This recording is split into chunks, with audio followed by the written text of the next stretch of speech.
quando você vai escrever o poema, você não sabe o que vai escrever. Você apreendeu alguma coisa de estranho, né, que a surpresa daquele momento te passou. Agora, o que você vai escrever, você não sabe. Aí, no meio do caminho, surge na minha mente o seguinte verso: com raras exceções, os minerais não têm cheiro. Aí começou o poema. Então é assim, quer dizer, é uma loucura.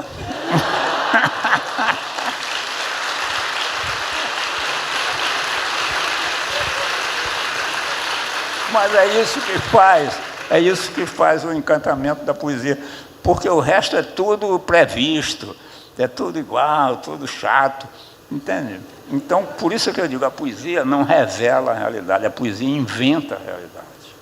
Quando Drummond escreve, como aqueles primitivos que carregam consigo o maxilar inferior dos seus mortos, eu te carrego comigo tarde de maio. É bonito? Acrescenta a nossa vida, depois que se ouve esse verso.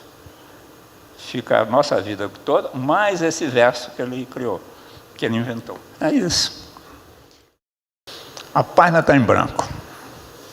Tudo pode ser escrito, qualquer coisa, está certo? O poema não existe. A página está em branco, eu vou começar a escrever. O que é que eu vou escrever? Não sei. Qualquer coisa pode ser escrita, está certo? Mas quando eu escrevi a primeira palavra, eu reduzo a possibilidade, está certo? A probabilidade se reduz quando eu escrever a primeira, a segunda... Quando eu escrever o segundo verso, pouco a pouco eu vou reduzindo o acaso, a probabilidade deixa de ser infinita, eu vou tornando necessário o que era mera casualidade.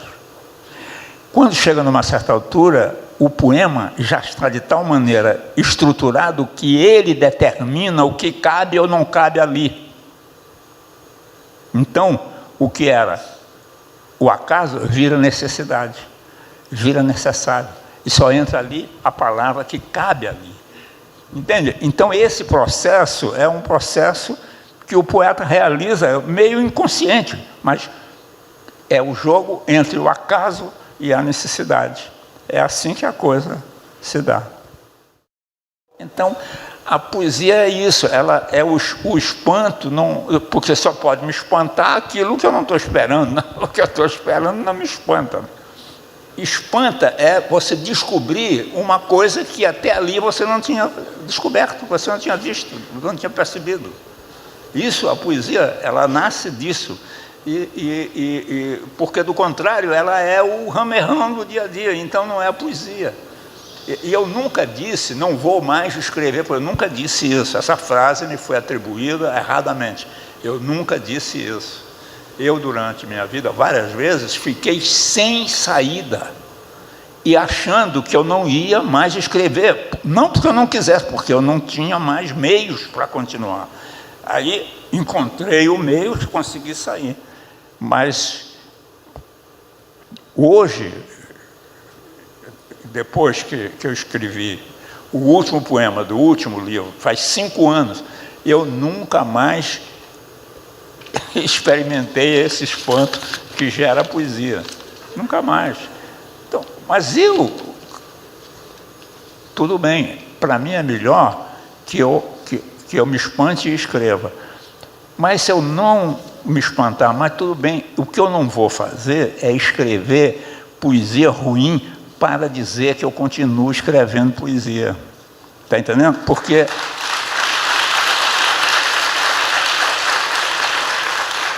se não houver o espanto, não há poesia.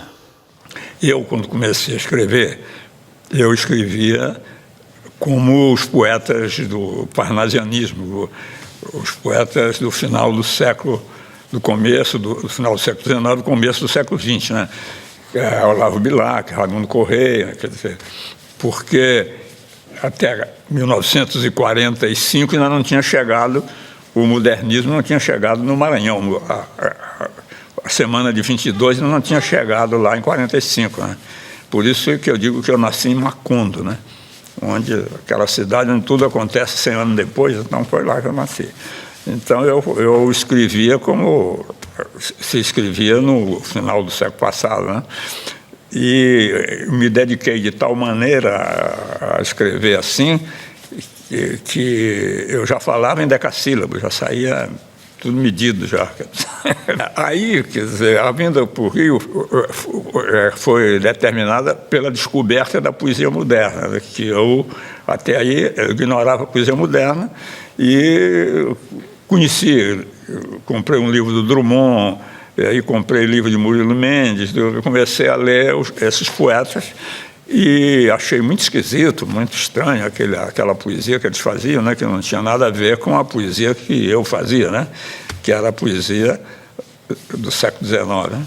Então, mas aí eu descobri a poesia moderna e comecei a ler sobre a poesia moderna e etc. E tal. Então, aconteceu que isso é por volta de 45, 46, 47, por aí. Então, nessa época, a poesia brasileira tinha entrado na chamada geração de 45, que tinha voltado ao soneto, quer dizer, quando eu abandonei o soneto, eu estava sempre fora do compasso, né? Porque quando estava todo mundo fazendo verso livre, eu fazia soneto. Quando eu comecei a fazer verso livre, a poesia brasileira começou a fazer soneto de novo, quer dizer, a geração de 45.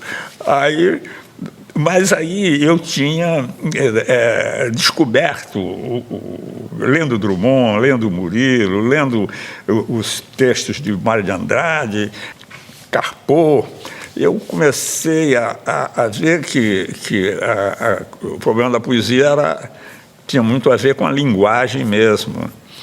E essa preocupação, essa descoberta com a linguagem, da linguagem como instrumento realmente da poesia, fez com que eu começasse a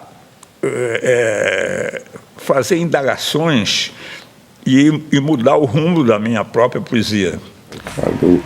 Antigamente, os suplementos literários sempre publicavam poemas,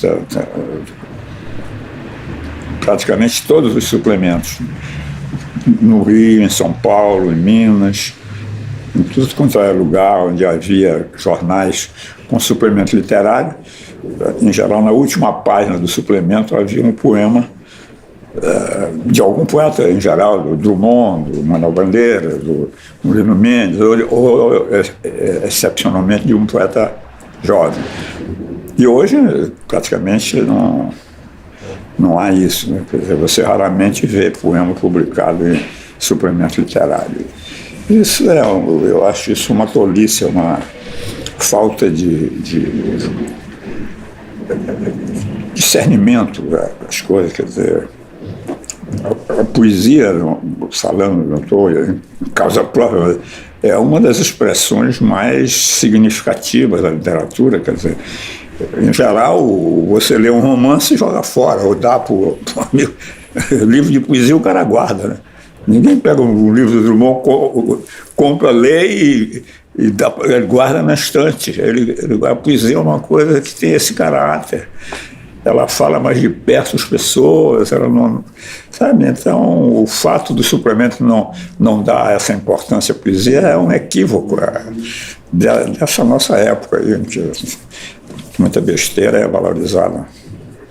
Eu acho que a morte é uma coisa definitiva, eu não tenho dúvida alguma quanto a isso. Eu gostaria de pensar o contrário, mas eu não consigo pensar o contrário.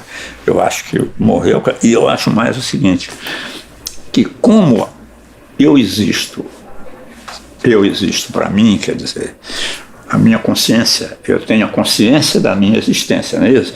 Mas na hora que ela se apagar, eu nunca existi. Tá certo? Eu existi para os outros, mas eu apago, nunca existi, nunca houve Goulart. Entendeu? Os outros vão lembrar, meus netos, meus filhos vão lembrar que eu existi, mas eu não existo mais, nem nunca existi. Tá certo? Isso aqui é a verdade. Agora, mas o que você escreveu, o que você fez, a sua relação com as pessoas, enquanto elas estiverem vivas, aí também você vive nelas, né? E eu tenho, inclusive, um poema que eu escrevi, eu estava passeando aí na praia de Copacabana, né? Um dia de manhã, né? E aí vi uma nesga azul no céu. E aí me lembrei, aquilo tão bonito, tão... Aí me lembrei que meu filho, Marcos, que morreu há alguns anos, que ele gostava de passear por ali, deve ter visto aquela nuvem também, ou coisa parecida, né? Então, neste momento, me surgiu na cabeça um verso que deu origem ao poema assim: os mortos veem o mundo pelos olhos dos vivos. Então, porque ele estava dentro de mim, vendo o mundo, vendo aquela nesga azul, né? Quer dizer, então é assim que as pessoas sobrevivem, nos outros, né? Por isso mesmo eu costumo dizer que o sentido da vida é o outro. Não só por isso, como também é quem lê, é com quem a gente trata, é o diálogo, é o convívio, é o sentido da vida, para mim, né? É o outro.